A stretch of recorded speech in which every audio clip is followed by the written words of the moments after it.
तो सबसे पहले हम लोग हेडिंग लगा लेते हैं और हेडिंग हमारा होने वाला है मोल कॉन्सेप्ट। आप लोग भी फटाफट लिख लीजिए, मैं अपनी जगह पे हूँ, सब कुछ एकदम सही है, ठीक है। और ये मैंने लिखा है आपका हेडिंग, आपका मोल कॉन्सेप्ट, ये लो, ठीक है। अब मोल कॉन्सेप्ट का जो टॉपिक है वो हम लोग बेसिकली ग्रो करेंगे थोड़ा थोड़ा, ठीक है। और वो ग्रो कैसे करेंगे, इसके जो इससे रिलेटेड कुछ टर्म्स है उनको हम लोग पढ़ेंगे, पहले सीधा मोल पे नहीं आएंगे। मोल को पढ़ने से पहले हमें कुछ पढ़ना पड़ेगा, उनको हम लोग पढ़ेंगे, उसके बाद मोल के ऊपर आएंगे, ठीक है। तो हम लोग क्या क्या पढ़ने वाले हैं वो मैं आपको बता दूं। सबसे पहले हम लोग पढ़ने वाले हैं AMU। आप कहेंगे AMU क्या है, तो AMU है आपका एटॉमिक मास यूनिट, ठीक है। ये आपका AMU है। बात आपको समझ में आई, ठीक है। तो हम सबसे पहले पढ़ने वाले हैं AMU, एटॉमिक मास आपकी यूनिट, ठीक है, ओके। जिसको आजकल आजकल क्या बोलते हैं, यू भी बोलते हैं। आप कहेंगे यू क्या है, यू है आपका यूनिफाइड मास, ये लो, यू क्या है, यूनिफाइड मास, ठीक है। तो ये चीजें एक ही है, AMU और यू दोनों एक ही है, ठीक है। अब सबसे पहले हमें ये समझना है कि आखिर एक AMU होता क्या है। तो देखो भाई, बहुत सिंपल सी बात है। इन्होंने क्या किया, सबसे पहले जो जो आपका जो कार्बन 12 है उसको स्टैंडर्ड के रूप में पकड़ा। मोल कॉन्सेप्ट को डिफाइन करने के लिए क्या पकड़ा, C12 को पकड़ा, ठीक है। और C12 के रेस्पेक्ट में ही इन्होंने AMU, यू, मोलिकुलर मास सारा जो है वो C12 के रेस्पेक्ट में डिफाइन किया, ठीक है। तो एक AMU, ये हमारी पहली टर्म है, ठीक है। एक AMU का मतलब है कि जो C12 है, C12 एटम है, उसके आप 12 टुकड़े कर दो।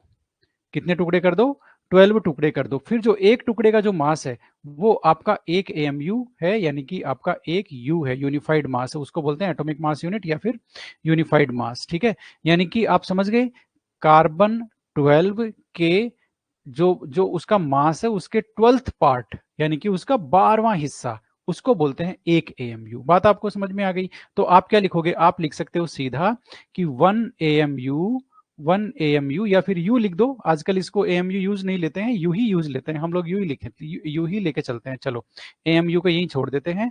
1U is equal to 1/12 part of 1 atom, 1/12 part of mass of 1C12 atom. ये लो, एक कार्बन 12 के एटम के मास का 12th पार्ट, 12वां हिस्सा, वो क्या है, 1U है, ठीक है। अब ये तो बात क्लियर हो गई, लेकिन अब इन्होंने 1U को ग्राम में भी डिफाइन किया। ग्राम में कैसे डिफाइन किया वो भी सुन लो जरा भाई। ग्राम में इन्होंने कैसे डिफाइन किया वो भी सुन लो जरा। बहुत जीरो जीरो से उठेंगे, आपको कुछ भी नहीं आता है, जहां से आपको आता है वहीं से आप पकड़ लेना इसको, ठीक है ना।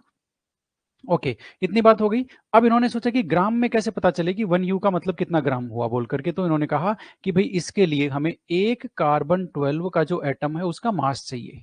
किसका, कार्बन 12 के एक एटम का। वो इन्होंने स्पेक्ट्रोमीटर टेक्निक से एक्सपेरिमेंटल इन्होंने डिटरमाइन किया। क्या, कार्बन 12 के एक एटम का मास एक्सपेरिमेंटल डिटरमाइन किया। और वो कितना है वो मैं यहां लिख देता हूं, मास ऑफ 1 C12 एटम। ये लो, वो कितना है, मास ऑफ 1C12 एटम। और वो है आपका 1.99 इंटू 10⁻⁻23 ग्राम। ये लो, ठीक है।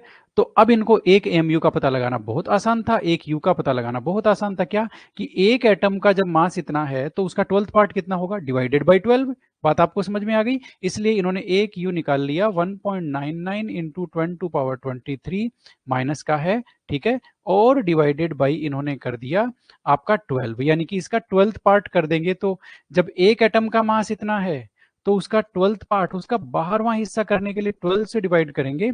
और वो करते ही हमें मिल गया 1.66 इंटू 10⁻⁻24 ग्राम। ये साथियों एक एटॉमिक मास यूनिट, एक यूनिफाइड मास का ग्राम में वैल्यू है। आपको पकड़ में आ गया होगा कि एटॉमिक मास यूनिट कहां से आई, जिसको यूनिफाइड मास बोलते हैं आजकल, ठीक है। और उसकी ग्राम में वैल्यू कैसे आई बोल करके, बात आपको समझ में आ गई।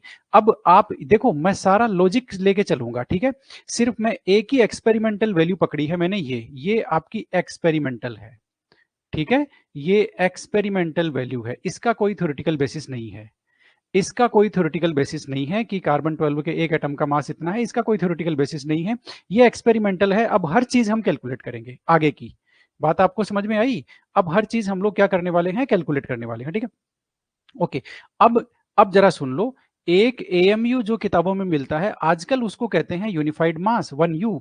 इसी को डाल्टन भी कहते हैं, इसीलिए 1 एएमयू जो है वो किसके इक्वल होता है, डाल्टन के इक्वल भी होता है। बात आपको समझ में आई? अभी भी नहीं आई, कोई बात नहीं, इसी को बोलते हैं। और इसी को एक एवोग्राम के इक्वल भी बोलते हैं। ये लो, एक एवोग्राम का मतलब कितना होता है, जितना 1U में जितना ग्राम होता है वही एक एवोग्राम होता है, ठीक है। अब इसका जो आपके मोल वाला जो नंबर है, आपको पता है एवोगैड्रो कांस्टेंट क्या है, एवोगैड्रो कांस्टेंट कैसे आया उसकी तो बात हम बाद में करेंगे। पहले हम 6.022 इंटू 10⁻23 जो ये नंबर है एवोगैड्रो कांस्टेंट Na, ठीक है ना, इसका इससे एएमयू से क्या रिलेशन है वो मैं आपको बता देता हूं। और वो है जो आपका 1U ले लो, 1U इज इक्वल टू, अच्छा पहले एवोग्राम बता देता हूं मैं आपको, एवोग्राम क्या है, ठीक है। तो जो एवोग्राम है, 1 एवोग्राम, एवोग्राम इज इक्वल टू ये क्या है, रेसिप्रोकल ऑफ Na। ये लो, एवोगैड्रो कांस्टेंट का रेसिप्रोकल यानी कि 1 by करके, यानी कि आप 1 एवोग्राम किसको लिख सकते हैं, 1 एवोग्राम हो गया आपका 1 by Na, ठीक है। अब 1 by Na आप करोगे तो क्या आएगा, मैं बता देता हूं आपको, 1 by Na करोगे तो क्या आएगा, ठीक है। 1 by Na आप जैसे ही करोगे 6.022 इंटू 10⁻23 तो कितना आएगा बताओ, आएगा आपका 1.66 इंटू 10⁻24, उतना ही आएगा जितना ग्राम होता है किसमें, ये देखो जितना ग्राम होता है 1U में। बात आपको समझ में आई कि नहीं आई? इसलिए आपका जो 1 एटॉमिक मास यूनिट है वो 1 बाई Na के इक्वल भी होती है, 1 एवोग्राम के इक्वल होती है। क्योंकि अब जैसे ये, इसको आप जैसे ही ग्राम में लिखोगे, ठीक है, जैसे ही आप ग्राम में लिखोगे वैसे ही ये हो गया 1U के इक्वल। अब आपको कहानी समझ में आ गई क्या, कि जो आपका 1U है, 1U है वो 1 बाई Na के इक्वल भी होता है। बात आपको समझ में आ गई, इक्वल टू 1 एवोग्राम, ये लो, ये सारी चीजें एक ही है, इक्वल टू 1 डाल्टन, ये लो, और इक्वल टू 1 आपका AMU, ये लो, और इक्वल टू कितना हुआ, 1.66 इंटू 10⁻24 ग्राम। और बोलो क्या चाहते हो, इतनी बातें आपको क्लियर हुई? तो इसीलिए मैं कह रहा हूं हम एक इसको है ना बिल्कुल जीरो से उठा रहे हैं, मतलब एकदम जीरो से, जहां से आपको क्या बोलते हैं टॉपिक शुरू हुआ है वहीं से, मतलब एकदम जीरो से। आप सोचोगे कि इतना बेसिक से या इतना जीरो से मोल कॉन्सेप्ट हमने पहली बार पढ़ा है, ठीक है। क्योंकि ज्यादातर लोग एएमयू को छोड़ देते हैं, और जबकि इस पूरी स्टोरी का जो हीरो है वो एटॉमिक मास यूनिट है। यदि ये आपको समझ में आ गया और ये जो मैंने नंबर लिखे हैं ये आपने पकड़ लिए, फिर आप कहीं बात नहीं खाओगे, पूरा मोल कॉन्सेप्ट आपको एकदम समझ में आएगा, ठीक है। तो ये हमने पहली टर्म पकड़ी और वो थी हमारी एटॉमिक मास यूनिट, जिसको आजकल बोलते हैं यूनिफाइड मास। इतनी बात हो गई। दूसरी दूसरी टर्म है हमारी एटॉमिक मास, ये लो, एटॉमिक मास। एटॉमिक मास की सबसे अच्छी डेफिनेशन आपको पता है कहां है, क्लास 9th के अंदर है एटॉमिक मास की डेफिनेशन, ठीक है ना। और हम एटॉमिक मास कई बार मतलब उसको डिफाइन नहीं कर पाते, वहां बहुत ही अच्छे तरीके से एटॉमिक मास को बताया गया है। Atomic mass basically, atomic mass एक रिलेटिव नंबर है।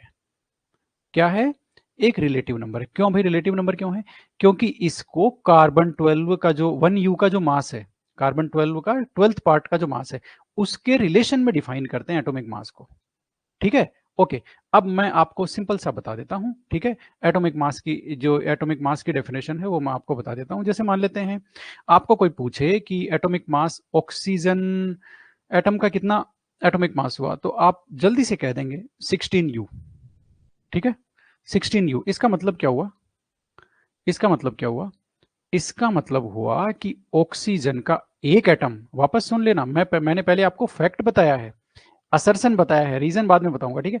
असर्सन मैंने क्या कहा, असर्सन मैंने कहा कि आपका जो ऑक्सीजन है ठीक है, उसका एटॉमिक मास 16U है, 16 ग्राम नहीं है, वो उसका मोलर मास हो जाएगा। इनमें कंफ्यूजन मत होना कभी, ठीक है, 16U। ओके, हमेशा याद रखना मोलर मास को, एटॉमिक मास को, फॉर्मूला मास को, तीनों को हमेशा यू में लिखते हैं।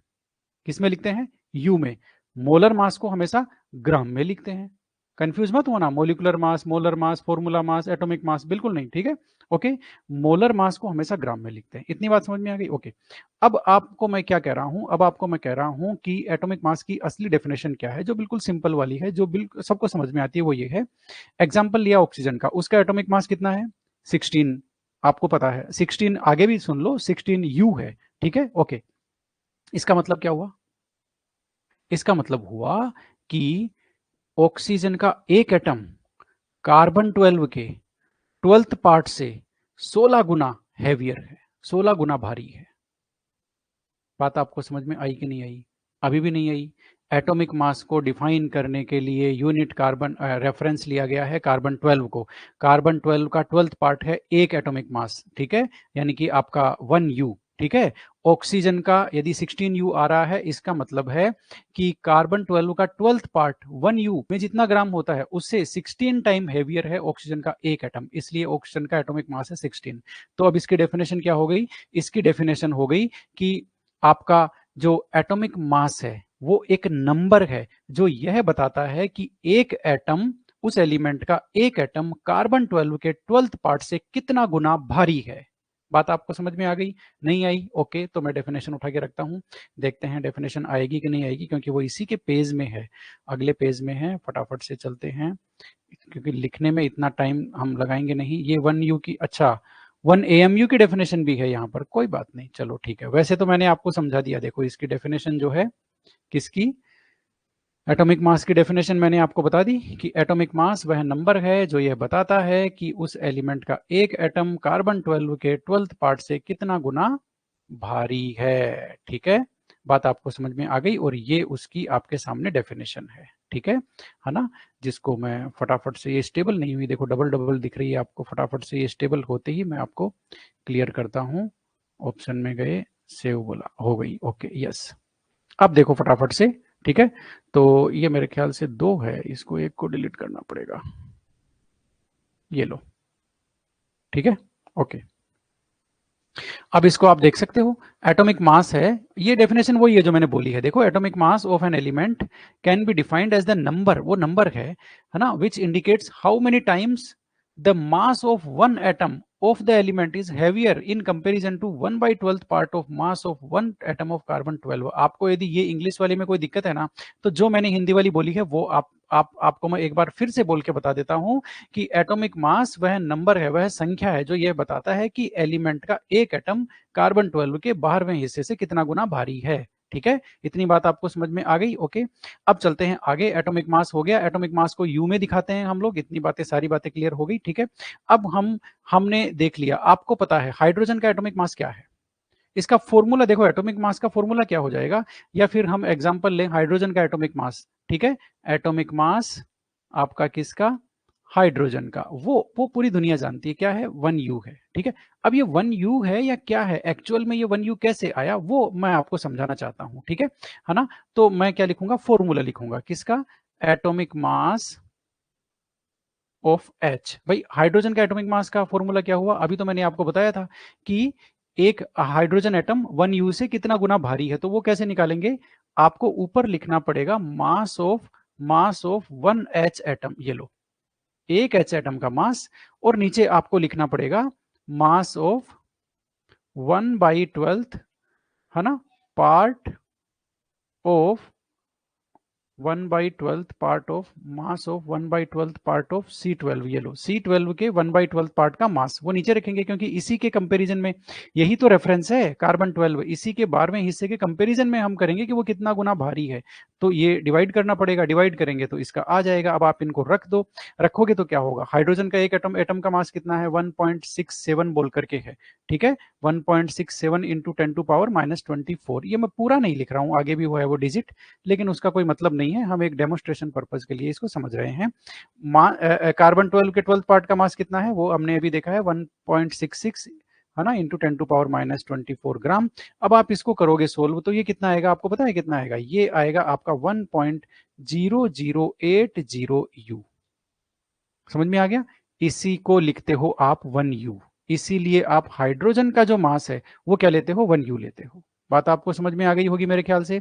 इसी तरह से आप सेम फॉर्मूले से कैलकुलेट करेंगे तो ऑक्सीजन का जो एटॉमिक मास है, एटॉमिक मास ऑफ आपका ऑक्सीजन, वो निकल करके आ जाएगा 16U। एक्चुअल में वो 16U नहीं होता, आप बात को समझ लो, वो कितना होता है 15.995, है ना, 15.995U होता है, जिसको आप लिखते हो 16U। समझ में आया कि नहीं आया आपको, मेरे ख्याल से समझ में आ गया होगा, ठीक है ना। तो अब आप देख लो, ये जो नंबर है 16, ये आपको लगेगा कि इसमें जो न्यूट्रॉन है और जो प्रोटॉन है उनका नंबर कितना है, 16, तो हमने 16 के आगे ही यू लगा दिया। ओके, तो यहां ये बात सही है कि जो आपका एटॉमिक मास है, ठीक है, यू में, वो न्यूमेरिकली इक्वल होता है इसके, किसके, आपके न्यूट्रॉन और प्रोटॉन के सम के।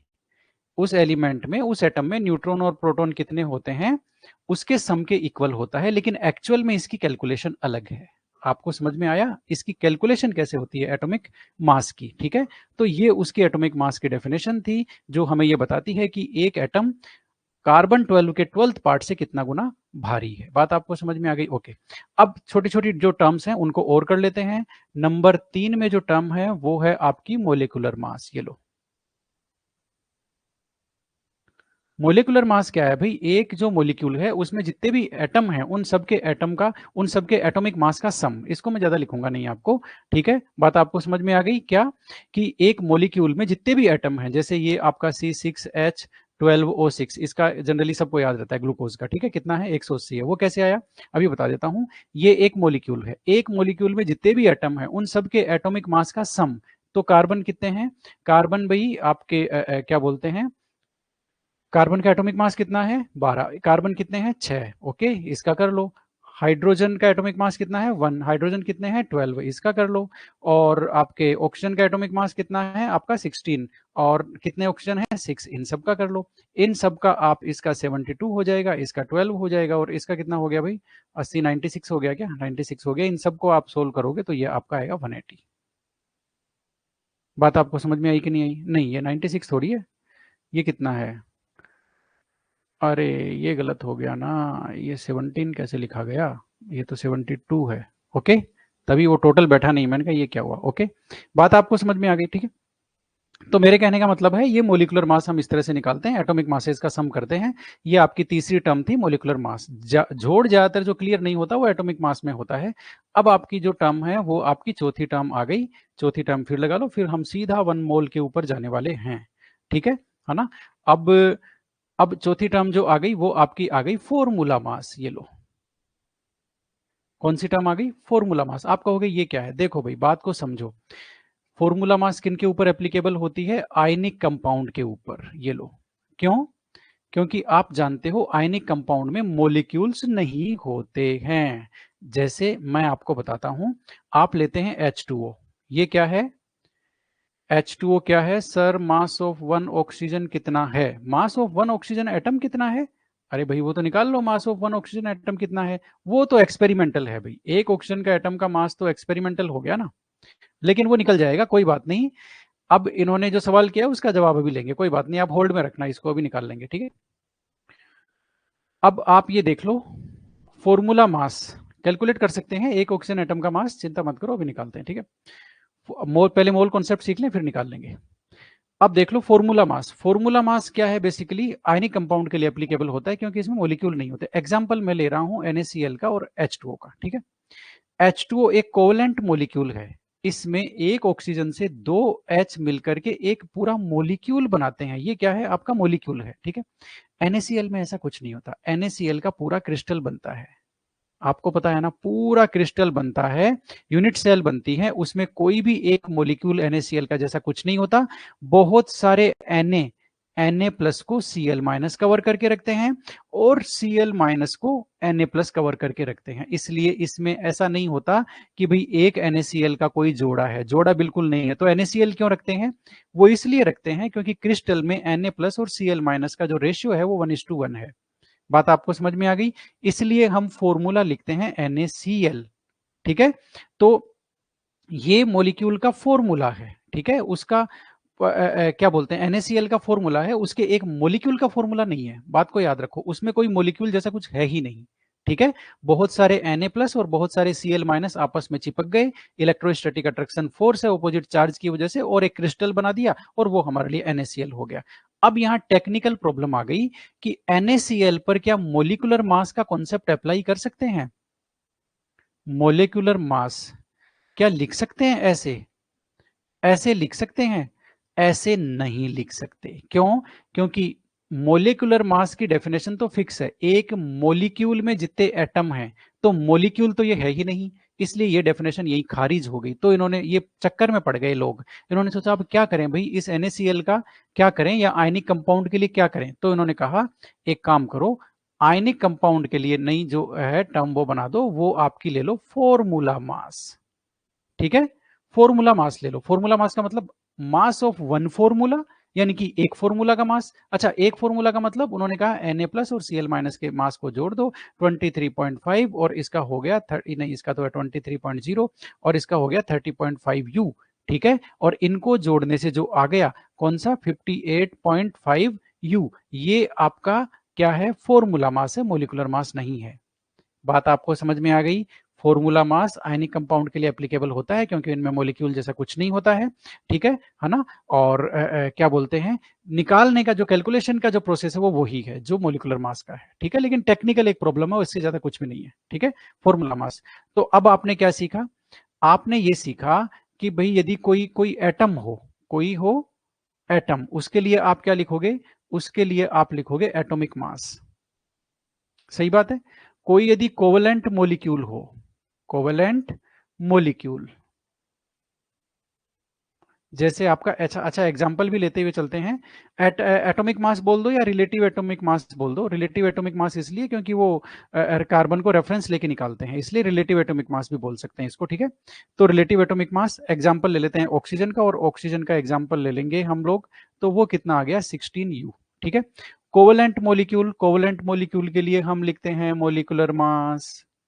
ठीक है, एग्जाम्पल ले लेते हैं O2, और इसका आ गया 32U। बात आपको समझ में आ गई?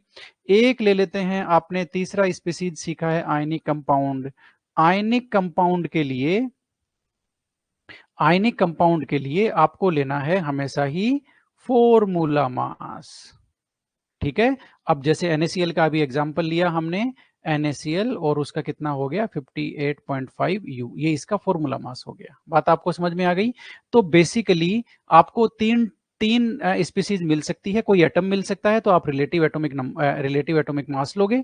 आपको यदि कोई कोवलेंट मोलिक्यूल मिलता है, ठीक है, तो आप मोलिकुलर मास लोगे, और आपको आयनिक कंपाउंड मिलता है तो आप फॉर्मूला मास लोगे। लिखते इन तीनों को ही यू में है, यूनिफाइड मास में, सुन लेना अच्छी तरह से। ठीक है, अब मैंने तीन टर्म आपको बता दी। ठीक है, अब बेसिकली मैं मोल, आपको मोल जो है, मोल जो शब्द है उससे इंट्रोड्यूस करने के लिए एलिजिबल हो गया हूं।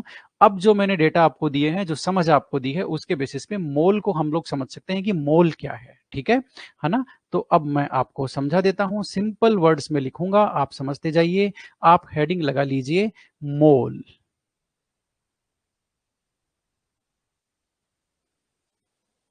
Mole concept. अब हम लोग चलेंगे कि आखिर मोल का मतलब है क्या। ठीक है, तो भाई मोल क्या है? मोल है ए केमिस्ट,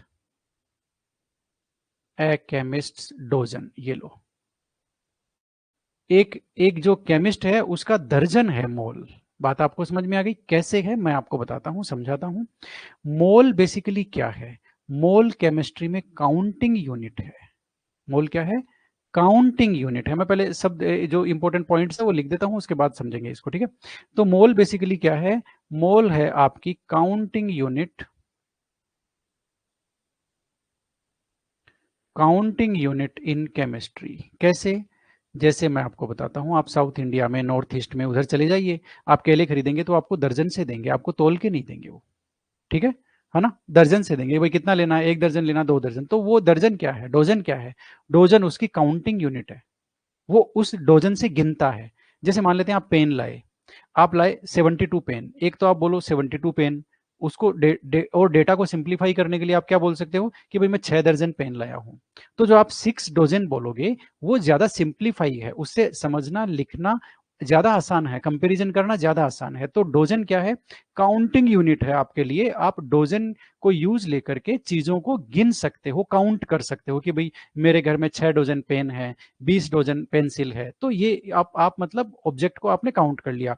1 डोजन कटोरियां हैं हमारे घर में, 1 डोजन गिलास है। बात आपको समझ में आ गई ना? ओके। तो काउंटिंग यूनिट इन केमिस्ट्री, ठीक है, जैसे नॉर्मल आदमी के लिए डोजन काउंटिंग यूनिट है, वैसे ही केमिस्ट्री में मोल भी एक काउंटिंग यूनिट है, यानी कि गिनने की एकमात्र साधन है और कुछ भी नहीं है, ठीक है। और मोल क्या है, मोल आपका एसआई यूनिट है। अब आ गया अब मैदान में SI unit of amount of substance, ये लो एसआई यूनिट देखना, अमाउंट ऑफ सब्सटेंस, यानी कि कोई भी सब्सटेंस है उसका अमाउंट आप मोल में एक्सप्रेस करते हो, उसकी एसआई यूनिट आपकी ग्राम व्राम ये नहीं है, अमाउंट ऑफ सब्सटेंस की एसआई यूनिट है मोल। मास की एसआई यूनिट जरूर वो है केजी, बाकी इसका क्या है, मोल। बात आपको समझ में आ गई? ओके। अमाउंट ऑफ सब्सटेंस की, तो इसका सिंबल क्या है, इसका सिंबल क्या है, मोल का सिंबल है 3 लेटर MOL। अच्छा, लिखते कैसे हैं, लिखते हमेशा नंबर ऑफ मोल को, पूरी केमिस्ट्री में हम लोग जानते हैं नंबर ऑफ मोल को स्मॉल n से लिखते हैं। बात आपको समझ में आ गई? तो ये छोटे छोटे चीजें हैं, छोटी छोटी चीजें हैं मोल के बारे में, छोटे छोटे इंपॉर्टेंट पॉइंट है, ठीक है। अब एक चीज समझो आप, मैंने यहां लिखा है मोल केमिस्ट्री में काउंटिंग यूनिट है, ठीक है। अब मैं आपको बताता हूं कैसे है वो काउंटिंग यूनिट। इस एक एक यहाँ छोटी सी लाइन खींच लेते हैं, अब चालू करते हैं, ठीक है। एक चीज मुझे बताओ, आप यदि कोई चीज 12 लाते हो घर में, 12 लाते हो यानी कि आपने 12 पेंसिल लाई, ठीक है, तो आप क्या कहोगे कि भाई मैंने 1 डोजन पेंसिल लाई है, 1 डोजन पेंसिल लाई है, ठीक है, ओके, है ना। यदि आप कितनी लाओगे, 12 आप पेंसिल बोल दो, मैं इसको पेंसिल लिख देता हूं यहां पर, तो आप कहोगे कि मैंने 1 डोजन पेंसिल लाई है, ठीक है, ओके। मान लेते हैं इससे बड़ी यूनिट क्या है काउंटिंग की, 144 पेंसिल लाते हो आप घर में, तो आप उसको बोलते हो या तो 12 डोजन बोल दो, या 12 डोजन को एक साथ बोलते हैं 1 ग्रोस। क्या बोलते हैं? 1 ग्रोस। ये वैसे ही है, ये वैसे ही है क्या, कि जैसे आपके 100 10 हो जाते हैं ना, तो क्या बोलते हैं, 1000। तो आप ये थोड़ी कह सकते हो कि मैंने, जैसे आप 1000 है उसको आप क्या कहोगे, ये कहोगे क्या कि मैंने 10 100 वो लाए हैं। जैसे 900 हो तो उसको तो आप कहते हो कि मैंने 900 चीज लाई है, ठीक है, 900 रुपए हैं। लेकिन 1000 होते हैं तो आप ये थोड़ी कहते हो कि मेरे पास 10 100 रुपए है, ये नहीं कहते ना। आप क्या कहते हो, नेक्स्ट यूनिट पे चले जाते हो, वो क्या है, 1000, तो आप कहते हो मेरे पास 1000 रुपए, ठीक है। वैसे ही डोजन जब 12 डोजन हो जाती है ना, यानी कि 144 आप पेंसिल लाओगे तो उसको बोलते हैं 1 ग्रोस। इतनी बात हो गई। मान लेते हैं आपने इतनी पेंसिल लाई 6.022 इंटू 10⁻23, ठीक है, मान लेते हैं, ठीक है। तो ये इतनी आप पेंसिल लेकर के आ गए, तो ये कितनी पेंसिल है, ये है आपकी 1 मोल। ये लो, ये 1 मोल पेंसिल है, यानी कि 1 मोल क्या है, 1 मोल वो अमाउंट ऑफ सब्सटेंस है जितमें इतने पार्टिकल हो, कितने पार्टिकल हो, 6.022 इंटू 10⁻23 पार्टिकल्स हो, वो आपकी क्या है, 1 मोल है। बात आपको समझ में आ गई? अच्छा, इतने बड़े नंबर की क्या जरूरत पड़ी भाई, इधर तो आप देखो 12 में ही हम कह रहे हैं कि हमारे पास 1 डोजन है, लेकिन इधर ये देखो कितनी कितनी आपकी क्या है, कितना बड़ा नंबर है, ये कितना बड़ा नंबर है, 6। आप देखो कितना बड़ा नंबर है, मैं आपको बताता हूं। 6 के आगे ये कितनी जीरो लगाने हैं, 6.22, और फिर कितनी जीरो लगेगी बोलो, 3, तो ये हो गए 20 जीरो लगेगी, 3 और 3 6, 3 9, और ये 3 12, और ये 3 15, और ये 3 18, और ये 2 0 20। बात आपको समझ में आ गई? इतना बड़ा नंबर है ये 1 मोल का जो एवोगैड्रो नंबर है वो इतना बड़ा है, ठीक है। तो ये इतना बड़ा नंबर इन्होंने क्यों लिया, क्योंकि केमिस्ट्री में आप काउंटिंग करते हो किनकी, माइक्रोस्कोपिक पार्टिकल्स की काउंटिंग करते हो। केमिस्ट्री में बड़ा बड़ा बड़ा नंबर क्यों चाहिए, क्योंकि केमिस्ट्री में आप काउंटिंग करते हो माइक्रोस्कोपिक माइक्रोस्कोपिक पार्टिकल्स की। अब आप कहोगे माइक्रोस्कोपिक पार्टिकल्स क्या हैं? माइक्रोस्कोपिक पार्टिकल आप काउंट करते हो मॉलिक्यूल्स को, आप काउंट करते हो आयंस को, आप काउंट करते हो इलेक्ट्रॉन को, प्रोटॉन को, आप काउंट करते हो एटम को। तो ये माइक्रोस्कोपिक पार्टिकल्स हैं। माइक्रोस्कोपिक पार्टिकल को काउंट करने के लिए एक बहुत बड़े नंबर की जरूरत है, इसलिए डोजन से तो काम चलेगा नहीं ना, इसलिए इन्होंने एक बहुत बड़ा नंबर ला करके इंट्रोड्यूस किया और इन्होंने कहा कि भाई इतना यदि कोई चीज हो तो वो क्या है आपके पास, वो 1 मोल होगा। ठीक है, यानी कि इतना कोई चीज हो, इसीलिए काउंटिंग यूनिट बोलते हैं, है ना। इतने यदि एटम हो 1 मोल, इतने मोलिक्यूल हो 1 मोल, इतने आयन हो 1 मोल, इतने इलेक्ट्रॉन हो 1 मोल, इतने प्रोटॉन हो 1 मोल, इतना रुपया हो 1 मोल। बात को समझो, 6.022 इंटू 10⁻23 RS रुपया है आपके पास। अब आप समझ लो कितने बोल करके अमीर हो गए आप, कितनी जीरो लग गई। ठीक है, तो इतना यदि रुपया है तो आपके पास कितना रुपया है? 1 मोल रुपया है। बात आपको समझ में आ गई? तो मोल क्या है? बेसिकली सिंपल सी डेफिनेशन आपको बता रहा हूं, लिख लो। Mole is the amount of substance that contain इतने पार्टिकल्स, कितने? 6.022 इंटू 10⁻23। यहां लिख देता हूं मैं मोल, ये लेकिन मोल की ओरिजिनल डेफिनेशन नहीं है, ये समझने वाली है। ठीक है, मोल की ओरिजिनल डेफिनेशन तो आएगी अब। मोल, मोल इज द, फटाफट लिख लो, amount of substance that contain आपका that contains 6.022 into 10⁻23 पार्टिकल्स। ये लो, यानी कि मोल पदार्थ की वह मात्रा है जिसमें इतने कण पाए जाते हैं। बात आपको समझ में आ गई? ओके, इतनी बातें हो गई। ओके, अब आपने इससे क्या समझा? इससे क्या समझा मैं आपको बताता हूं। मान लेते हैं, एग्जाम्पल लेते हैं, ठीक है, इसको और अच्छे से समझने के लिए मान लेते हैं आपके पास 6.022 इंटू 10⁻23 ऑक्सीजन एटम्स हैं। ऑक्सीजन एटम्स हैं, तो कितने कितने एटम है भाई आपके पास? इसका मतलब 1 मोल ऑफ ऑक्सीजन एटम हुआ। मान लेते हैं आपके पास 6.022 इंटू 10⁻23 O2 मोलिक्यूल्स हैं। ये लो, क्या है? O2 molecules. तब आपके पास कितना हुआ? तब आपके पास हुआ 1 मोल ऑफ O2 मोलिक्यूल। ये लो, यानी कि O2 मोलिक्यूल्स का 1 मोल है। बात आपको समझ में आ गई? ओके, मान लेते हैं आपके पास इतना ही O2 आयन है, O2 माइनस आयन है। ये लो, ठीक है, तो आपके पास कितना है भाई? हाँ भाई, तो आपके पास 1 mole of O2 minus ion हो गया। यानी कि आप समझो बात को, ये जो नंबर है 6.022 इंटू 10⁻23, इसका रिलेशन इस बात से नहीं है कि पार्टिकल का नेचर क्या है, वो एटम है, मोलिक्यूल है, आयन है, इस बात से बिल्कुल नहीं है। सिर्फ मोल का जो रिलेशन है वो इस नंबर से है। यदि ये नंबर है तो 1 मोल है। अब वो क्या है? रुपया है, पैसा है, पेंसिल है, इलेक्ट्रॉन है, इस बात से कोई मतलब नहीं। बात आपको समझ में आ गई? जैसे दर्जन का मतलब कोई केले से ही थोड़ी है। अरे भाई 12 सेब ले आओगे तो वो भी एक दर्जन हो गया, 12 पेंसिल ले आओगे तो वो भी एक दर्जन हो गया, 12 रोटी रख लोगे प्लेट में तो वो भी एक दर्जन रोटी हो गई। तो वैसे दर्जन या डोजन का संबंध जो ऑब्जेक्ट है उसके टाइप से नहीं है, वैसे ही मोल का भी जो रिलेशन है वो पार्टिकल की नेचर से बिल्कुल नहीं है। बात आपको समझ में आ गई? ओके, तो ये पॉइंट यहां पर हुआ क्लोज। अब हम नया पॉइंट शुरू करते हैं और ये बड़ा ही इंटरेस्टिंग आपके लिए होने वाला है। मोल की जो ओरिजिनल डेफिनेशन है वो। बात आपको समझ में आ गई? ओरिजिनल डेफिनेशन क्या है? वापस वहीं रेफरेंस के पास लेके चलूंगा आपको। और रेफरेंस क्या कहता है? रेफरेंस कहता है, C12 को हमने रेफरेंस लिया है। ओके, अब ओरिजिनल डेफिनेशन सुन लो, बिल्कुल सिंपल है। इन्होंने कहा कि मोल किसी भी सब्सटेंस का वो अमाउंट है। भाई किसी भी सब्सटेंस का मोल, एक मोल जो होता है वो अमाउंट है। ठीक है, उसका मतलब उतना अमाउंट जिसमें उतने पार्टिकल हों जितने कार्बन 12 के 12 ग्राम में है। अब आप देखो क्या कहा इन्होंने, कार्बन 12 के मतलब एक मोल, किसी सब्सटेंस का एक मोल उसका वह अमाउंट है जिसमें उतने पार्टिकल हैं जितने पार्टिकल कार्बन 12 के 12 ग्राम में हो। ठीक है ना, वो एक मोल है। अब आप जानते हो कार्बन 12 के 12 ग्राम में कितने हैं? कितने हैं भाई? है ना, यही तो बात है। अब यहां हम वो जानने वाले हैं साथियों कि ये जो एवोगैड्रो कांस्टेंट है Na, ये कहां से आया ये नंबर? 6.022 इंटू 10⁻23 रट रट के लिख के कैलकुलेशन में डाल के हम लोग पागल हुए जा रहे हैं। ये नंबर आया कहां से, अब हम वो सीखने जा रहे हैं। बात आपको समझ में आ गई? ओके, तो बिल्कुल जीरो से हम इसको लेके चल रहे हैं, एक एक चीज का ऑपरेशन करते हुए कि आखिर ये चीजें हुई कैसे। ओके, अब 1 मोल की ओरिजिनल डेफिनेशन लेते हैं, और वो ओरिजिनल डेफिनेशन हमें ये सिखाएगी कि ये जो 6.022 इंटू 10⁻23 आया कहां से। ठीक है, ओके, चलो फटाफट लिख लो 1 मोल की जो ओरिजिनल डेफिनेशन है वो आप लिख लो। 1 मोल, 1 mole is the amount of substance, is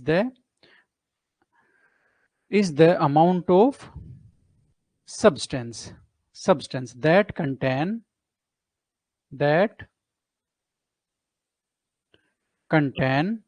as many particles as there are in 12 gram of, as there are in 12 gram of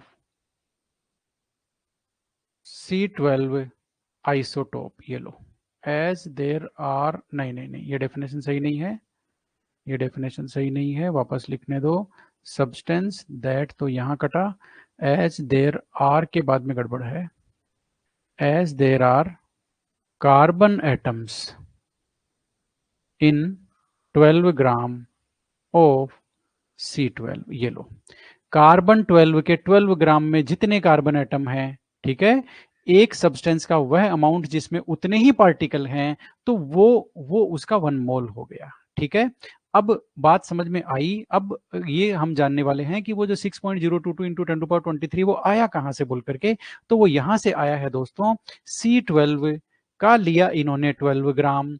अब उसमें नंबर ऑफ कार्बन एटम कितने हैं, नंबर ऑफ कार्बन एटम कितने हैं, वो हैं आपके 6.022 इंटू 10⁻23 कार्बन एटम्स। बात आपको समझ में आ गई?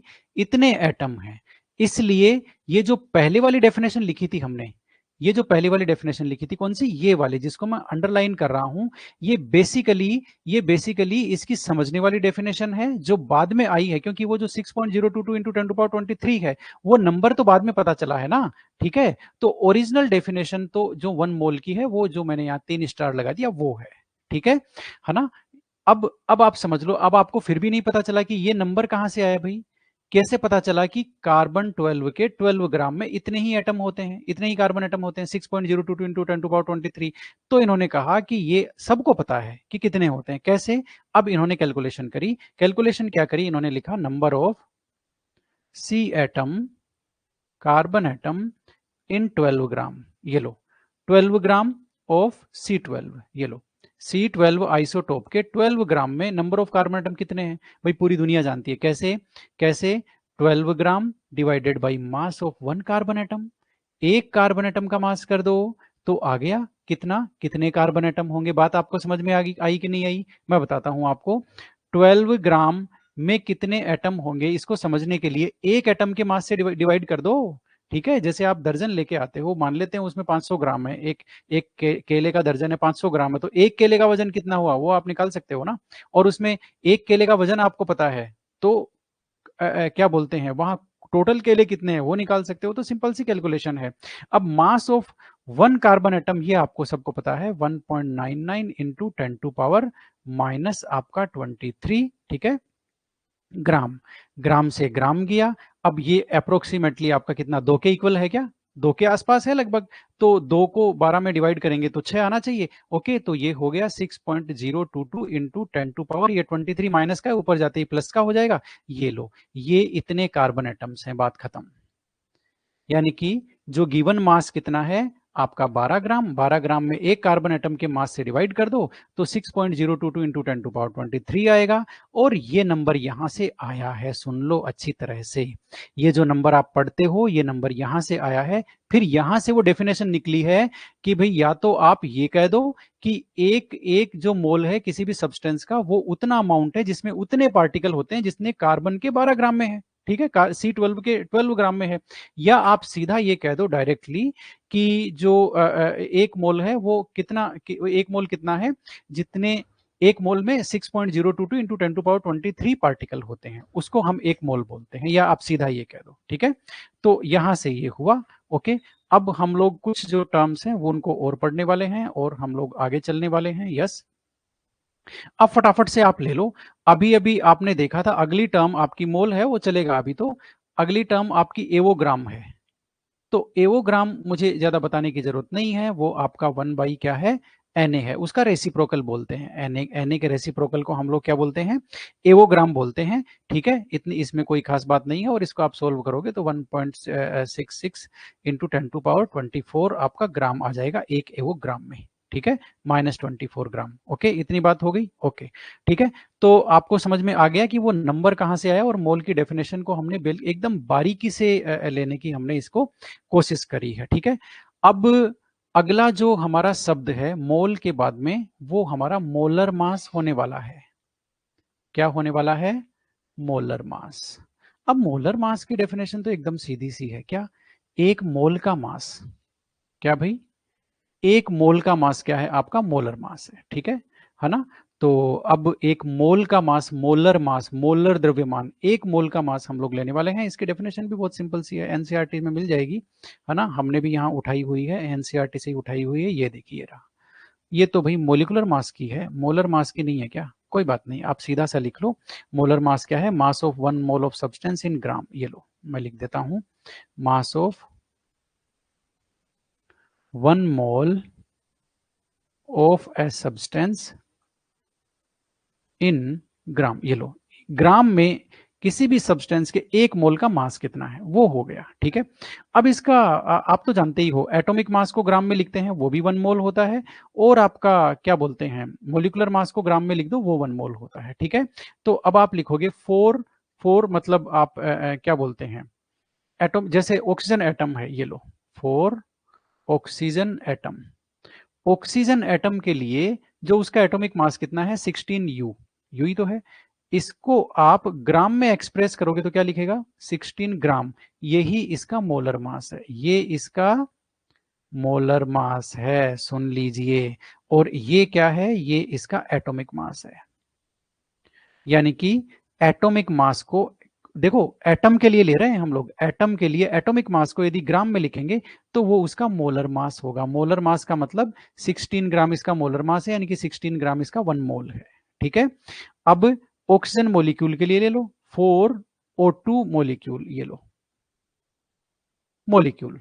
ठीक है, O2 मोलिक्यूल के लिए क्या लोगे, इसका इसका मोलिकुलर मास लेना पड़ेगा, तो वो कितना है, वो है आपका 32U। ये क्या है इसका, ये आपका इसका मोलिकुलर मास है। इसको आप ग्राम में एक्सप्रेस करोगे 32 ग्राम, तो ये बन गया इसका मोलर मास।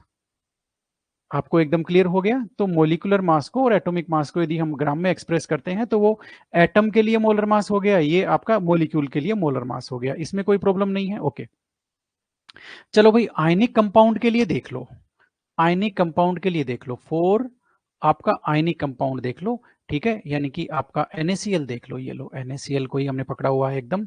NaCl के लिए आपने लिया 58.5U। अब ये क्या है, ये उसका फॉर्मूला मास है, ये लो फॉर्मूला मास है। और फॉर्मूला मास को आप ग्राम में लिख दो, 52 एंड 58.5 ग्राम, ये इसका मोलर मास हो गया। और मोलर मास क्या होता है, 1 मोल सब्सटेंस का मास, यानी कि ऑक्सीजन एटम का ये 1 मोल हो गया, कितना, 16 ग्राम। सुन लो, ऑक्सीजन मोलिक्यूल का 1 मोल हो गया कितना, 32 ग्राम। NaCl का 1 मोल हो गया कितना, आपका 58.5 ग्राम। अब आपको बात समझ में आई कि नहीं आई, यहां हमने मोल को मास से रिलेट कर दिया। बात आपको समझ में आई, अभी भी नहीं आई, मैं बताता हूं हम कर क्या रहे हैं। मोल को हम अलग अलग चीजों से रिलेट करते जा रहे हैं, यहां हमने मोल को नंबर ऑफ पार्टिकल से रिलेट किया है। देखो, ये नंबर ऑफ पार्टिकल से रिलेट किया है कि भाई 1 मोल में इतने पार्टिकल होंगे। ठीक है, अब हम 1 मोल को मास से रिलेट कर रहे हैं, अमाउंट ऑफ सब्सटेंस से रिलेट कर रहे हैं कि 1 मोल में एक एलिमेंट का या एक आपका मोलिक्यूल का या एक आयनिक कंपाउंड का कितना आपका अमाउंट होता है, ठीक है, और जितना अमाउंट होता है उसको हम क्या बोलते हैं, मोलर मास बोलते हैं। इतनी बात समझ में आ गई? ओके। अब मैं आपको अभी तक जो हमने सीखा है मैं उसको आपको कंक्लूड कर देता हूं। वो क्या सीखा है, किसके लिए, मान लेते हैं चलो 2 टर्म और ले लेते हैं फटाफट से। एक तो हम लेंगे GMM। सुन लेना बात को, बाद में मत कहना, ये आपको बहुत लिखी हुई मिलेगी। ये है आपका ग्राम मोलिकुलर मास, ये लो, ग्राम मोलिकुलर मास, ठीक है। एक आपकी है GAM, ये क्या है, ये है ग्राम एटॉमिक मास। बात आपको समझ में आ गई? ओके। अब सुन लो जरा, अब मैं आपको क्या बोलते हैं, हाँ ठीक है। अब ठीक है, चलो पहले एक मैं वो ले लेता हूं अभी तक जो अपन ने किया, फिर इन दोनों टर्म को मैं रिलेट करके आपको समझाऊंगा, ठीक है। ओके। अब पहले मैं आपको ये समझाना चाहता हूं कि हमने लिया है ऑक्सीजन का एटम, क्या, four oxygen, oxygen atom. Oxygen atom के लिए हम जानते हैं 16 ग्राम क्या होता है, 1 मोल। और 1 मोल की डेफिनेशन से हमें यह पता चल गया कि इसमें फिक्स इतने ही एटम होंगे। ये लो, बात को समझ में आई कि नहीं आई? इसमें इतने ही ऑक्सीजन एटम होंगे, क्योंकि 1 मोल का ये नंबर फिक्स है। इधर 1 मोल में ये कॉन्सेप्ट फिक्स है कि इसके एटॉमिक मास को हम किस में लिखेंगे, ग्राम में लिखेंगे। इसका मतलब ऑक्सीजन के 16 ग्राम को आप ला करके तोलोगे तो उसमें, मतलब ऑक्सीजन के इतने मोलिक्यूल को, सॉरी, ऑक्सीजन के इतने मोलिक्यूल को आप ला करके तोलोगे तो वो कितना आएगा, 16 ग्राम आएगा। बात आपको समझ में आई कि नहीं आई? ठीक है। आपको बात समझ में अभी भी नहीं आई तो मैं आपको और बता देता हूं। इसका मतलब कोई आपसे चलते ही पूछ ले, कोई चलते ही पूछ ले कि भैया मैं 8 ग्राम ऑक्सीजन लाया हूं, क्या लाया हूं, 8 ग्राम ऑक्सीजन एटम लाया हूं। देखो ऑक्सीजन नहीं, जैसे ही वो ऑक्सीजन कहेगा तो उसका मतलब निकलता है O2, ठीक है। उसको बताना पड़ेगा कि वो एटम लाया है या ऑक्सीजन के मोलिक्यूल लाया है, ठीक है। तो वो आपको मान लेते हैं ये कहे कि वो 8 ग्राम एटम लाया है ऑक्सीजन के मार्केट से, ठीक है। आपको वो चलते ही पूछ ले इसमें कितने ऑक्सीजन एटम होंगे, तो आप काउंट मत करके बैठ जाना कि भाई मेरे को डिब्बा दे, मैं एक एक मोलिक्यूल को, एटम को काउंट करूंगा। काउंट नहीं करना है। जब 16 ग्राम में इतने एटम होते हैं तो 8 ग्राम में इसके आधे हो गए, 3.011 इंटू 10⁻23 का भी आधा कर दूं क्या, नहीं होगा, 23 ही रहेगा। बात आपको समझ में आ गई कि नहीं आई? ये लो, ठीक है। तो इस तरह से आप प्रोपोर्शनेटली अब आराम से गिवन अमाउंट जब आपको पता हो तो नंबर ऑफ एटम मोलिक्यूल सारे निकाल सकते हो आप, ठीक है। सेम कॉन्सेप्ट हम मोलिक्यूल के लिए ले सकते हैं। ऑक्सीजन मोलिक्यूल, यानी कि किसी ने ऑक्सीजन गैस लिख दिया तो भी मोलिक्यूल लेना है, ऑक्सीजन लिख दिया तो भी मोलिक्यूल लेना है। एटम तभी लेना है जब एटम आपको दिया बताया गया हो, ठीक है। तो इसका मतलब ये हुआ 13 ग्राम जो अमाउंट है वो 1 मोल होता है, क्योंकि इसके मोलिकुलर मास को हमने ग्राम में एक्सप्रेस किया, ठीक है। अब इसमें कितने ऑक्सीजन मोलिक्यूल होंगे, इसमें 6.022 इंटू 10⁻23 O2 मोलिक्यूल्स आपके होंगे। बात आपको समझ में आ गई कि नहीं आई? ओके। ये हमने मास को, ये देखो ये क्या है, मास है ना, किस किस को कोरिलेट कर दिया हमने, मास, ये है नंबर ऑफ मोल, और ये है नंबर ऑफ पार्टिकल। ये लो, इन तीनों को हमने कोरिलेट कर दिया। अभी एक चीज और आने वाली है, वॉल्यूम, वो भी आएगा अभी मैदान में, ठीक है। अब मैं आपको वो समझा रहा था जो मैंने बताते बताते छोड़ दिया था, क्या, ग्राम मोलिकुलर मास, ठीक है, और ग्राम एटॉमिक मास, ठीक है ना, वो बता रहा था। अब सुन लो, ग्राम मोलिकुलर मास का मतलब होता है मोलिकुलर मास को ग्राम में लिखना। तो मोलिकुलर मास ऑक्सीजन के लिए क्या हो गया, इसका मतलब ये हो गया मोलिकुलर मास इन ग्राम। तो ऑक्सीजन के लिए जो आपका ग्राम मोलिकुलर मास है वो कितना हो गया, 32 ग्राम। ये लो, यानी कि 1 मोल। बात को समझ लो, तो 1 ग्राम मोलिकुलर मास लिखा हो तो उसका मतलब यही हो गया कि वो 1 मोल की बात कर रहा है। और सुन लो, इसको 1 ग्राम मोलिक्यूल भी बोलते हैं। सुन लो बात को, फिर मत मुझे कहना कि सर आपने ये चीज तो बताई नहीं थी। 1 ग्राम मोलिक्यूल भी बोलते हैं किसको, 32 ग्राम को, ठीक है। अब वापस सुन लो, जो इसका मोलर मास है, इसका मोलिकुलर मास है 32 यू, उसको ग्राम में लिखेंगे तो हो गया 32 ग्राम। वो उसका क्या हो गया, मोलर मास हो गया, ठीक है। इसको हम ग्राम मोलिकुलर मास भी बोल सकते हैं, 1 मोल भी बोल सकते हैं और 1 ग्राम मोलिक्यूल भी बोल सकते हैं, एक ही बात है। तो ऑक्सीजन गैस के 1 ग्राम मोलिक्यूल में कितने ग्राम होंगे, कितना अमाउंट होगा, 32 ग्राम। बात आपको समझ में आ गई। तो 1 mole is equal to 1 gram molecule is equal to gram molecular mass. अब ऐसे ही आप इसका अंदाजा लगा लो, ग्राम एटॉमिक मास का। ग्राम एटॉमिक मास का आपका 16 ग्राम है, वो उसका मोलर मास हो गया, यही आपका 1 मोल होगा, और इसको बोलते हैं 1 ग्राम एटम। ठीक है, इसका मतलब वापस सुन लो, 1 मोल इज इक्वल टू, मैं एक के लिए लिख देता हूं, 4O2, O2 के लिए लिख रहा हूं, 1 mole is equal to 1 gram molecular mass is equal to 1 gram molecule is equal to 32 gram. ये लो, ये मैंने एक के लिए लिख दिया, अब नीचे वाले के लिए, एटम के लिए आप आराम से समझ सकते हो। आपको बात समझ में आई कि नहीं आई? मेरे ख्याल से आई होगी। ठीक है, अब मैंने आपको GAM GMM ये भी बता दिया। ठीक है, अब मैं बेसिकली आपको अगला शब्द की ओर ले जाने वाला हूं, मोलर मास के बाद में। ये भी डेफिनेशन बार बार आ रही है AMU के बीच में। ठीक है, अब इतनी देर में आपने क्या लिखा देखो, सर जी यूनिट डिफरेंस क्या हुआ, सर ये कैसे पॉसिबल है कि 16 ग्राम और इसकी वैल्यू सेम है? यही तो समझने का फेर है। पॉसिबल मैं कहाँ सेम कर रहा हूं, मैं तो सेम नहीं कर रहा। मैं तो कह रहा, ये देखो, एक बात बताओ, एक बात मुझे बताओ, आप लाओगे 1 दर्जन, आप उठाकर ले आए, क्या लाओगे भैया आप 1 दर्जन?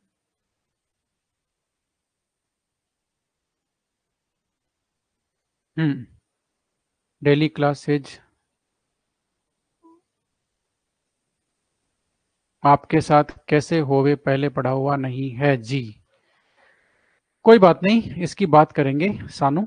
ठीक है, अब ये कह रहे हैं 32 ग्राम, अरे भाई 32 ग्राम और एक कहाँ कह रहा हूं, मैं तो कह रहा हूँ 16 ग्राम तो ऑक्सीजन एटम का है 1 मोल, और 32 1 ऑक्सीजन मोलिक्यूल का 1 मोल है। वो एलिमेंट ही अलग अलग हो गए ना। ठीक है, एलिमेंट अलग अलग है वो, मतलब मेरा कहने का मतलब है कि वो चीज ही अलग अलग हो गई ना। ठीक है, तो उनका मास तो अलग अलग होगा ही होगा।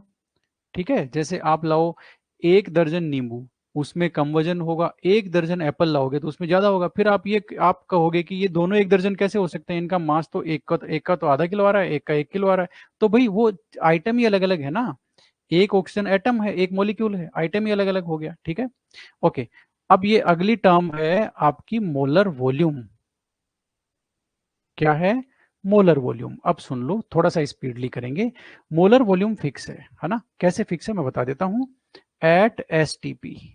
अब STP और NTP का जो चक्कर है, वो मेरा एक वीडियो है 5-7 मिनट का है, वो आप देख सकते हो। वैसे मैं यहाँ आपको बता देता हूँ, STP का मतलब हम लोग क्या ले रहे हैं, 273.15 आपका टेम्परेचर केल्विन, प्लस में हम ले रहे हैं 1 एटमोस्फियर आपका प्रेशर। इतने पर volume of 1 mole of ideal gas, ये लो, 1 मोल आइडियल गैस का वॉल्यूम कितना होगा, वो होगा इसका आपका 22.4 लीटर, जिसको हम बोलते हैं मोलर वॉल्यूम। मोलर वॉल्यूम मतलब volume of 1 mole, 1 mole of A gas. ये लो, एक गैस के 1 मोल का वॉल्यूम जो है वही मोलर वॉल्यूम है। मोल जैसे मोलर मास है वैसे ही मोलर वॉल्यूम है, कहां दिक्कत है इसमें? ठीक है, अब यदि आपने STP की डेफिनेशन को चेंज कर दिया, देखो जितने भी न्यूमेरिकल आज तक आजकल सोल्व हो रहे हैं, जितनी भी किताबें हैं, सब में यही डेटा है। ठीक है, वैसे एक्चुअल में आजकल ये जो STP है इसकी डेफिनेशन भी चेंज हो गई और मोलर वॉल्यूम का डेटा भी इंप्रूव हो गया, लेकिन न्यूमेरिकल सॉल्यूशन आपको यही वैल्यू लेके करना है 22.4, क्योंकि ऐसी कोई किताब अभी तक नहीं आई जिसने उस दूसरी वैल्यू को यूज लिया है जो हम अब यूज लेने जा रहे हैं। ठीक है, तो अब जब यदि आपकी कंडीशन है वो बदल गई, मान लेते हैं एट STP, नया वाला STP क्या है, 273.15 केल्विन टेम्परेचर और 1 बार प्रेशर है। प्रेशर कितना है, 1 बार। अब 1 बार प्रेशर है वो 1 एटमोस्फियर से कम होता है थोड़ा सा, इसलिए वॉल्यूम बढ़ जाता है। तो वॉल्यूम क्या होगा, मोलर वॉल्यूम। ठीक है, मोलर वॉल्यूम कितना हो गया यहां पर हो गया 22.7 लीटर। लेकिन ये जो 22.7 लीटर वाला जो डेटा है, इसको न्यूमेरिकल में कहीं यूज नहीं लिया जा रहा। किसी बुक में नहीं, किसी एग्जाम में नहीं, सब ने वही डेटा पकड़ा हुआ है जो कई सालों से चलता आ रहा है 22.4। तो आप भी इसी को पकड़ के रखिए, सारे न्यूमेरिकल 22.4 लेकर के आप सोल्व कीजिए। ठीक है, इतनी बात आपको समझ में आ गई। अब मैं अगली टर्म आपको लेने वाला हूं, नंबर तो मैं भूल गया, बस मैं टर्म बाय टर्म आपको बताने वाला हूं। आपको फाइनली बाद में ये देखना है कि आपको चीजें समझ में आई कि नहीं आई, या आपको जो है वो कॉन्सेप्ट पकड़ में आया कि नहीं। अभी भी नहीं आएगा, कोई बात नहीं, तो हम आगे चलते हैं। और मैं ये आपके सवाल आप लिखते रहिए, मैं एक साथ उनका जवाब दूंगा। LOCH लो स्मिथ नंबर मैं बेसिकली लिखना चाहता हूं। ठीक है, तो DMIDT, ये लो, ये लो स्मिथ नंबर मैं आपको बताना चाहता हूं, छोटी सी टर्म है। ठीक है, ओके। अब मेरे को एक चीज बता, ये लो स्मिथ नंबर का मैं वो वैसे बता देता हूं आपको, जैसे मोलर मास है 1 मोल का मास है, जैसे मोलर वॉल्यूम है 1 मोल का वॉल्यूम है। ठीक है, वैसे ही लो स्मिथ नंबर क्या है, लो स्मिथ नंबर है द नंबर ऑफ मोलिक्यूल्स, ये लो, the number of molecules of an ideal gas, of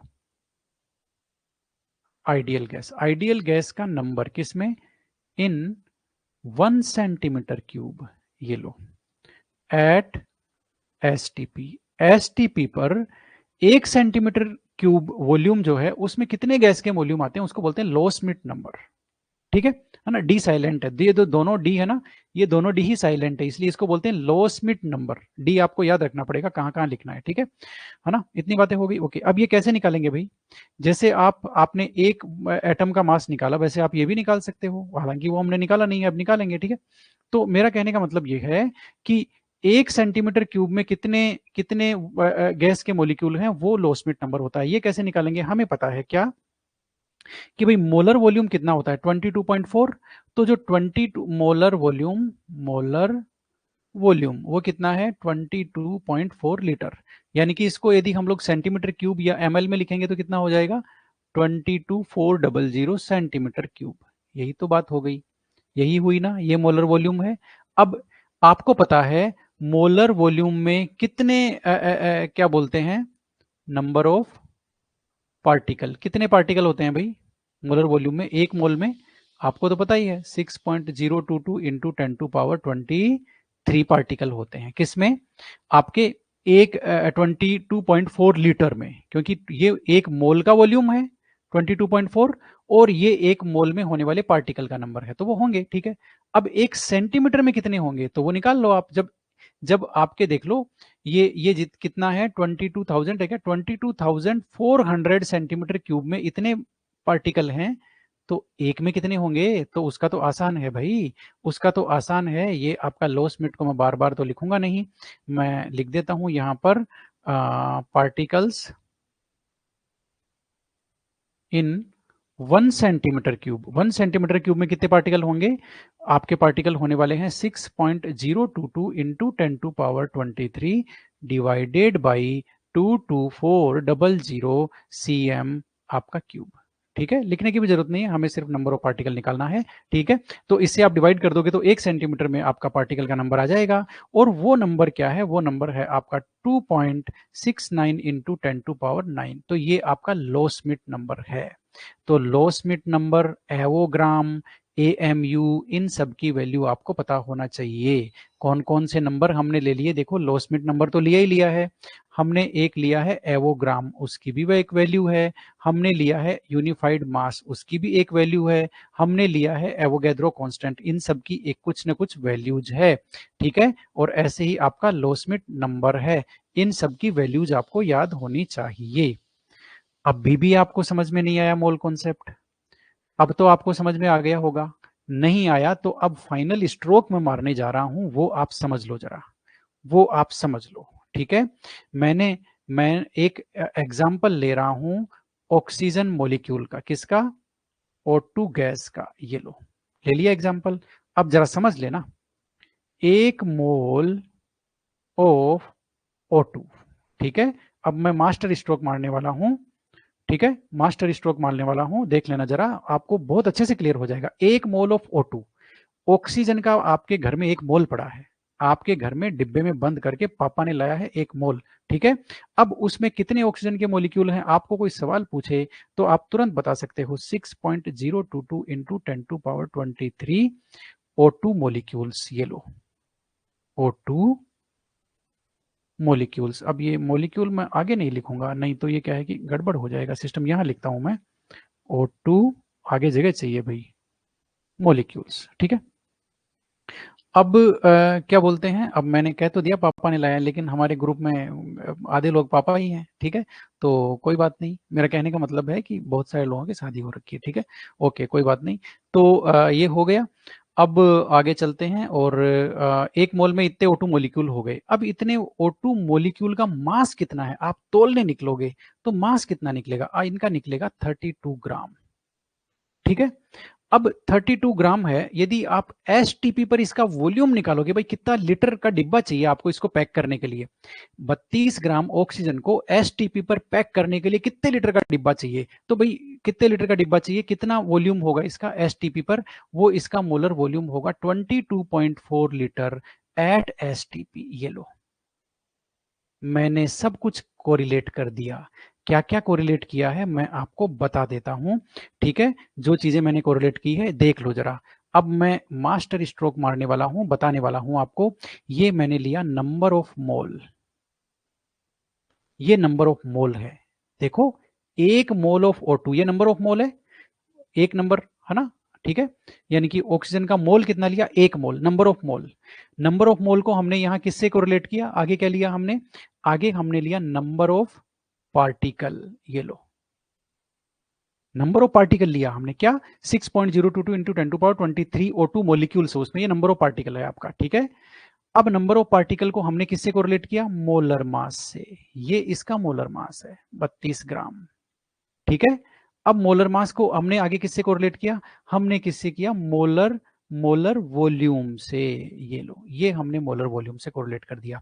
अब मैंने क्या किया, मैंने दोस्तों आपको चारों में रिलेशन समझा दिया। अब आपको कोई आंख बंद करके भी कहे कि मेरे पास 11.2 लीटर ऑक्सीजन है, तो आप बता दोगे कि तेरे पास आधा मोल है, और तोलोगे तो 16 ग्राम आएगा, और इसमें मोलिक्यूल गिन लो 3.011 इंटू 10⁻23 आएगा। बात खत्म।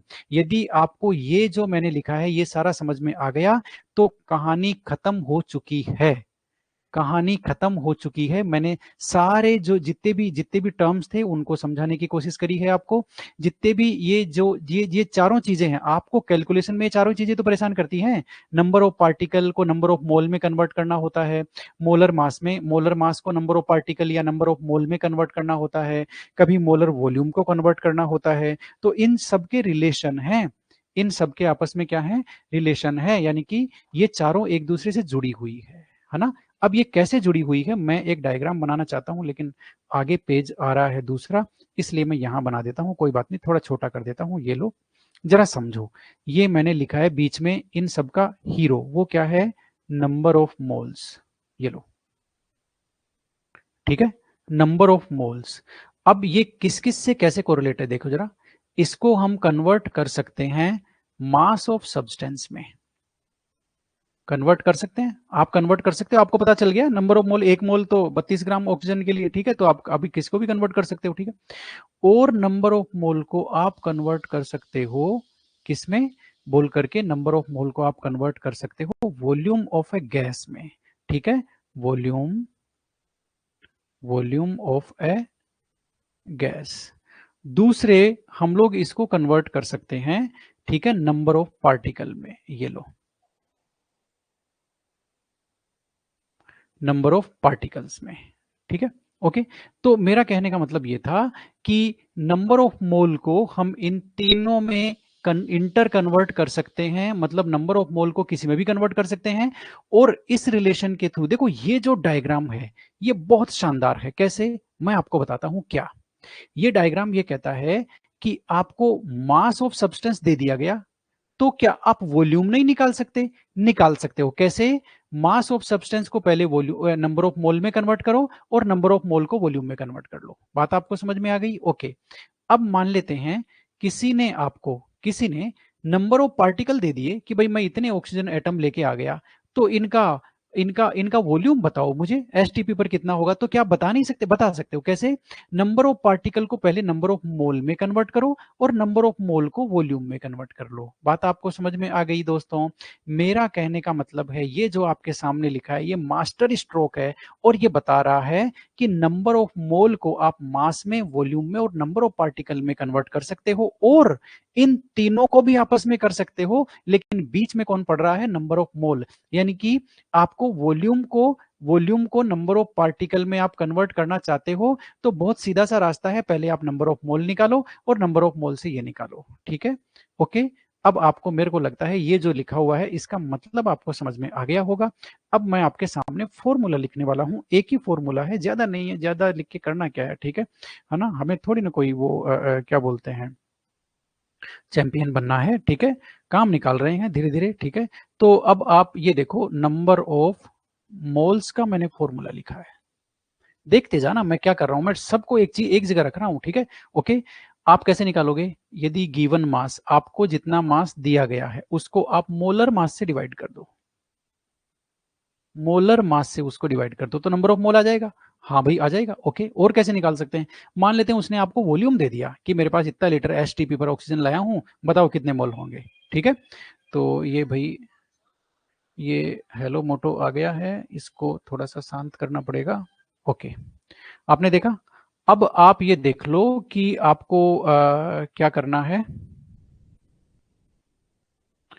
हाँ संजय जी, हाँ हाँ, मैं कॉल बैक करूं क्या आपको थोड़ी देर में, 10-15 मिनट में? हाँ हाँ, बिल्कुल बिल्कुल, है ना? हाँ, ओके। इतनी बात हो गई, ठीक है? अब ये हो गया गिवन मास। अब मान लेते हैं उसको, आप, उसने आपको वॉल्यूम ला के दे दिया कि भाई मैं इतना लीटर लाया हूं, एसटीपी पर है, बताओ कितना मोल हुआ बोल करके। तो आप क्या लोगे?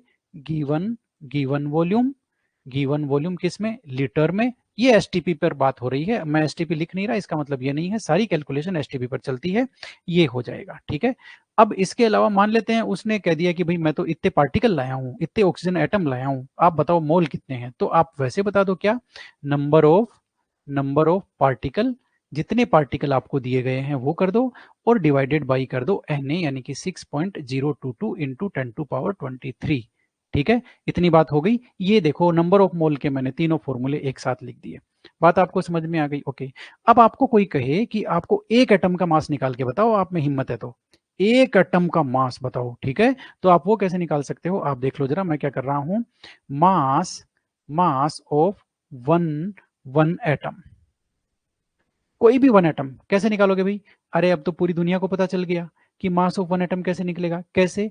अभी जैसे इन्होंने कहा था ऑक्सीजन के एक एटम का मास कैसे निकलेगा, अरे भाई ऐसे निकलेगा। हमें पता है क्या कि one mole oxygen atom, one mole oxygen atom कितना होता है? 16 ग्राम होता है। कुछ सोचने की जरूरत नहीं है। एटॉमिक मास को किस में लिखेंगे? हमें मान लेते हैं पता भी नहीं है, हमें पता भी नहीं है कि वन मोल ऑक्सीजन एटम का मास कितना है, तो हम क्या करेंगे, उसका एटॉमिक मास लेंगे 16U, ठीक है? और उसको लिखेंगे ग्राम में, तो वो कितना हो गया? 16 ग्राम, ठीक है? इतनी बातें हो गई। तो ये हो गया। अब इसमें हमें पता है 6.022 इंटू 10⁻23 ऑक्सीजन एटम है कि नहीं? तो मास ऑफ वन एटम क्या हुआ? मास ऑफ वन ऑक्सीजन एटम क्या हुआ? मास ऑफ वन ऑक्सीजन एटम वो क्या हुआ भाई? 16 ग्राम इतने एटम का मास है। देखो सुन लो बात को, 16 ग्राम में इतने एटम है, मतलब इतने एटम का मास 16 ग्राम है। तो एक एटम का कितना होगा? 16 डिवाइडेड बाई 6.022 इंटू 10⁻, आपका 23 कर दो, एक एटम का मास आ गया, कहानी खत्म। ठीक है, एक एटम का मास आ गया ना। अब चाहे किसी का ही निकाल लो, कार्बन का निकालोगे तो ऊपर 12 ग्राम लिख दो, उसमें कहाँ दिक्कत है, ठीक है? तो ये हो गया। अब मैं इसको क्या करता हूँ, इसको हटा देता हूँ, या इसको रख लूँ? इसको रख लेते हैं, ये आपके काम आएगा, ठीक है? इसको हटा देता हूँ, ओके। अब मास ऑफ वन एटम का क्या है फॉर्मूला बोल करके, मास ऑफ वन एटम का फॉर्मूला मैं लिख देता हूँ, क्या है? ये लो, आप लिखोगे ग्राम, ग्राम एटॉमिक मास। ये लो ग्राम एटॉमिक मास, यानी कि एटॉमिक मास को ग्राम में ले लो और नीचे आप ले लो 6.022 इंटू 10⁻23। ये लो, वो एक एटम का मास आ गया। अब बताओ भाई आया कि नहीं आया समझ में? अब तो आ गया ना, अब तो कोई दिक्कत नहीं है। Okay, yes. अब ये ऑक्सीजन का एग्जांपल लेके मैंने बता ही दिया है ना, ठीक है? ओके। अब एक चीज मैं आपको बता देता हूं, यदि आपको सब्सटेंस का मास दिया हुआ हो तब आप नंबर ऑफ पार्टिकल कैसे निकालेंगे, ठीक है ना, वो भी जरा देख लो।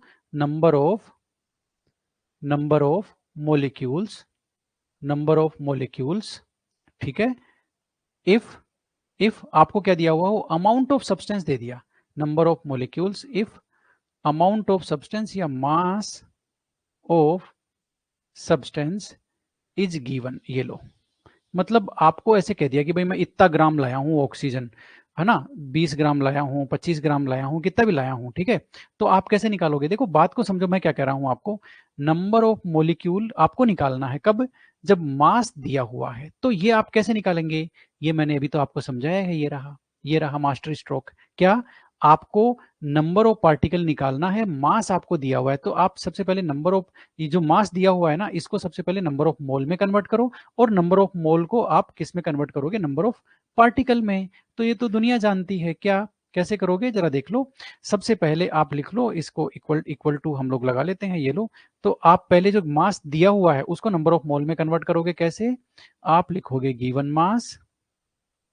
मास डिवाइडेड बाई आपका मोलर मास। ये तो आपने निकाला क्या, नंबर ऑफ मोल, और नंबर ऑफ मोल को आप Na से मल्टीप्लाई कर दोगे तो वो हो गया।